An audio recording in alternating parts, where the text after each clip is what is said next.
ეს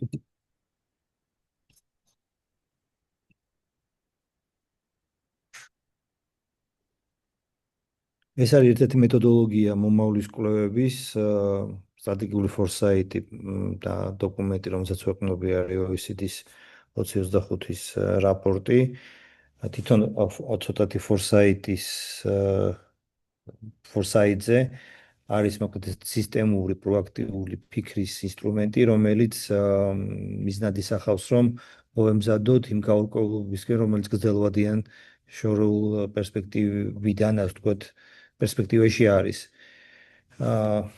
ცხოვრება მოკლედ ამითაა სწორედ სახასიათო, რომ ის არ ექვემდებარება, ასე ვთქვათ, პროგნოზირებას, საკმაოდ ბევრი ფაქტორია, რომელიც ჩვენგან დამოუკიდებელი და შესაბამისად მნიშვნელოვანია ხოლმე, რომ წარმატებისთვის სწორი ორიენტირები გქონდეს დღეს უკვე გადადგმული სწორი მიმართულებით მოძრაობდეთ და სწორი ნაბიჯებს გავდეთ დღეს.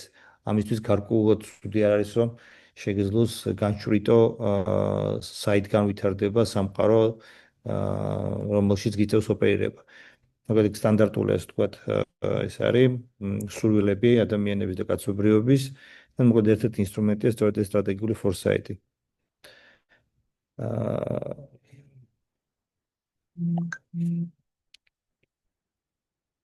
მოგეთ პრეტენზია არ აქვს, ეხლა აქ ვეღარ ვხედავ, პრეტენზია არ აქვს, რომ ეს რაღაც პროგნოზებს აკეთებს, უფრო მეტად არის იმაზე, რომ სცენარების ალბათობის, მაღალი ალბათობის მქონე სცენარების, ასე ვთქვათ, წარმოდგენაში გვეხმარება. ნუ უნებრივია, ეს ძალიან მნიშვნელოვანია საჯარო პოლიტიკის გრძელვადიანი დაგეგმვისთვის. OECD-მ გააკეთა კვლევა, რომელიც ვთქვათ 20-30 წლიან ჰორიზონტის დაგეგმას ახდენს, სწორედ იმიტომ, რომ დაეხმაროს საჯარო პოლიტიკის შემქმნელებს უფრო სწორედ, უფრო ზუსტად და უფრო სანდოდ მოახდინონ საკუთარი პროგრამების დაგეგმა, გრძელვადიანი პროგრამების. თვითონ არის ეს მოდელი, რომელზეც ჩვენ ვლაპარაკებთ, არის ხუთსაფეხურიანი, ამ საფეხურებს შევეხუებით. პირველი არის, როგორც ხედავთ, disruption-ი, გარღვევა, მე ისე გამოვიყენებ disruption-ს ამ ტერმინს, იმიტომ რომ პირდაპირ გაგებით ქართული თარგმანი არ არის და პრინციპში შეგვიძლია როგორც ნასესხები სიტყვა ისე იყოს, ან disruption-ს გამოვიყენებ ხოლმე, ან disruptors. პირველი არის მოკლედ აი ამ disruption-ების, ასე ვთქვათ, იდენტიფიცირება, მერე უკვე მათ შედეგად შექმნილი ინტერაქციის შედეგად შექმნილი მომავლების, ასე ვთქვათ, რაღაცა დანახვა, უბრალოდ რა გავლენა შეიძლება ქონათ მათ ერთმანეთზე და დარგზე, რომელიც მერე გარკვეულ დაყალიბებს მომავლის სცენარებში იდენტიფიცირების დაგვეხმარება და ამის საპასუხოდ, ასე ვთქვათ, ქმედებების დაგეგმაში და მოდულს უფრო ვთქვათ დეტალურად. როგორც ვთქვით, არის ხუთსაფეხურიანი, პირველი არის ამ დისტრაქციების გამოვლენა. ხო, პირველი მოდული, პირველი ეტაპი, აქ იღებ სეტებს ამ დისტრაქციების და მიზანი არის, რომ სხვადასხვა შეიძლება იყოს სხვადასხვა სფეროს მიმართულებით, სხვადასხვა სფეროს ექსპერტების მონაწილეობით ხდება აი ამ შესაძლო დისტრაქციების გამოვლენა.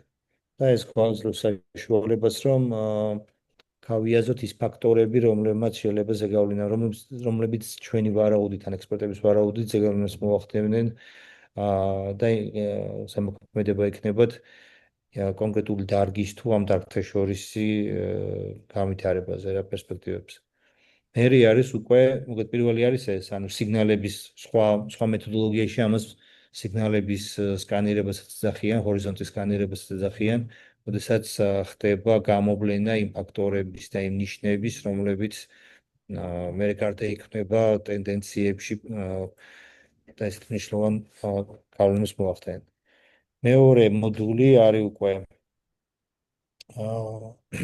ზეგავლენის წარმოდგენა, გააზრება, cross impact-ის სავარჯიშოს საკეთებენ, სადაც განიხილავენ ურთიერთქმედებებს, როგორ ზეგავლენას ახდენენ, იღებ ორ წყვილს სხვადასხვა დომენიდან, სხვადასხვა სფეროდან, დისტრაქციის და ვცდილობ, რომ მათზე დაკვირვებით ნახო რა ზემოქმედება ექნებათ ერთმანეთზეც და მათ შორის